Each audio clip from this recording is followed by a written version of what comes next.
Howdy y'all, it's the day before Christmas and we're going to do a product testing.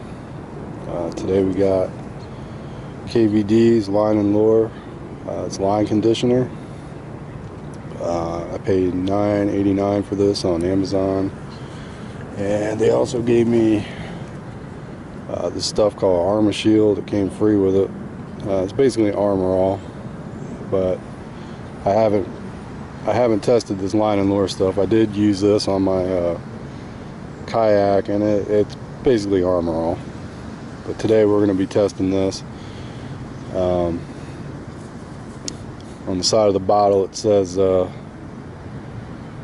this adds about 25 feet to your cast. So we're going to try this on this pole we got right here. This is just a cheap Catalina Shimano reel I picked up from Walmart. This is actually my wife's rod. We got 10-pound mono on here on a old ugly stick rod from the early 2000s. We're going to see if this really does make a difference. This line isn't real great. I can't remember who makes it, but it does have a lot of line memory, so this stuff is supposed to help with that too. We're gonna just test it out first. So I got my stick right here. We're gonna cast out and see how far we can get this. I might do a couple casts just to make sure that I'm hitting about where it needs to go. So alright, so let's see. Grab my cone right here. Let me see how far out. See if I can even find this line. My eyes aren't what they used to be. I'm trying not to do too much to move it.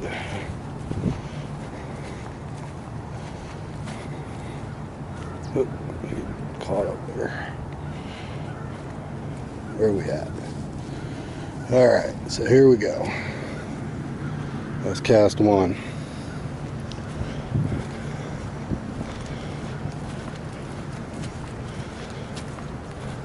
That's not bad. That's pretty fair distance considering how much weight is on there. Definitely probably go a little further if it wasn't sort of a budget setup. I bought this setup for this reel, I should say, for my wife to fish catfish in the Chop Tank River. So it's not really made for, it's not really set up for long casting. Oh, that was a bad cast.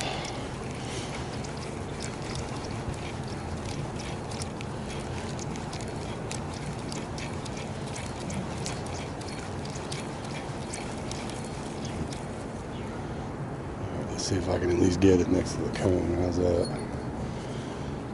Not really used to this pole either.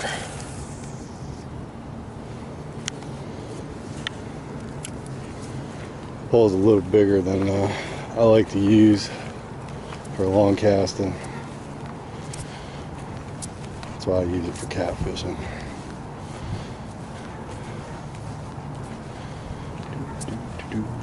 Alright, that was a little short. So I'm going to try this a couple times, and once I get a distance that I feel like is the average distance, we'll come back and we'll have that cone marked. So I will be back when I get this settled.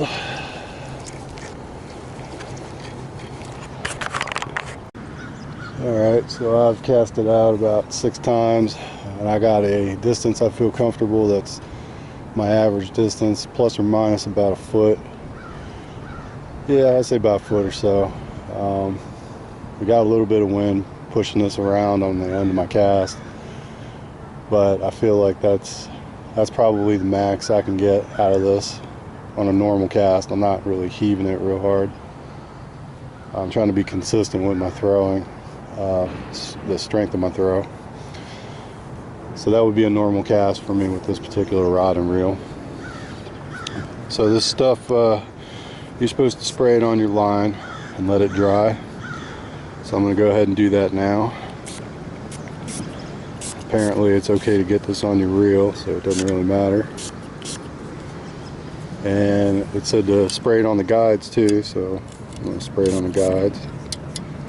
Work it around.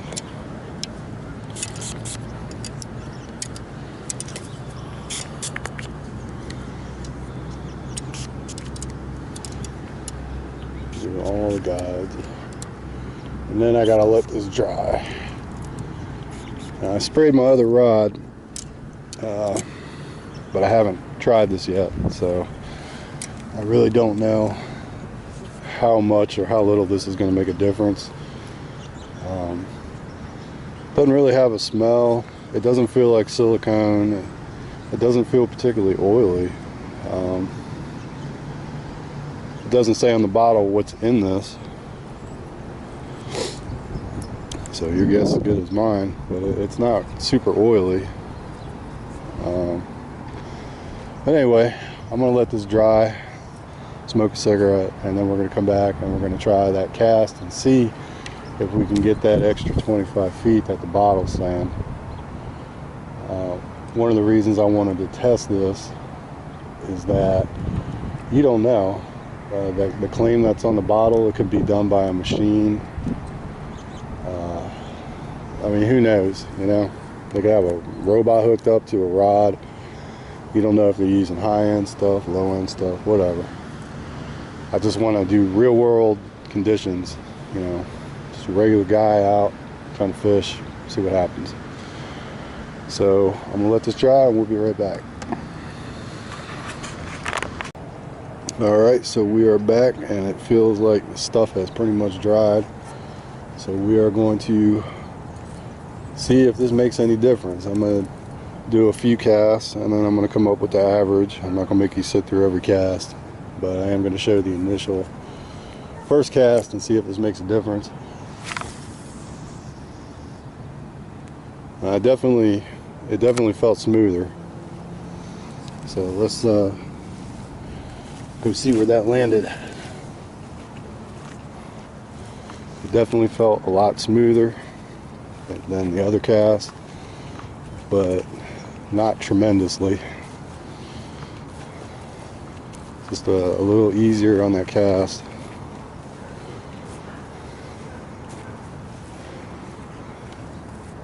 So we landed right in front of the cone.